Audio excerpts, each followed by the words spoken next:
Parliament के मुश्तरका इजलास में तहरीक इंसाफ के सेनेटर्स का एहतजाज। ऐवान आइन बचाओ इलेक्शन कराओ के नारों से गूंज उठा। अदलिया के हक में भी नारेबाजी। पार्लियामेंट के मुश्तरका इजलास में supreme court practice and procedure bill कसरत राय से मंजूर। वज़ीर कानून आजम नज़ीर तारड़ ने सदर को आईनी जिम्मेदारी पूरी करने और सियासी जमात का रुकन न बनने का मशवरा दिया। कोयटा का कंधारी बाजार धमाके से गूंज उठा।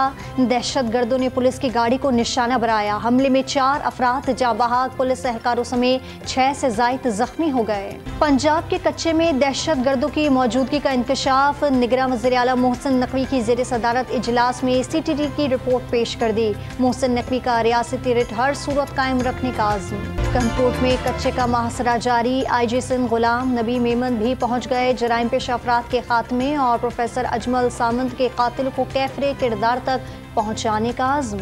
और इस्लामाबाद की मारगला हिल्स पर बारबेक्यू और सिगरेट नोशी पर पाबंदी आयद। हाइकिंग के लिए जाने वालों के लिए सख्त हिदायतनामा जारी कर दिया गया।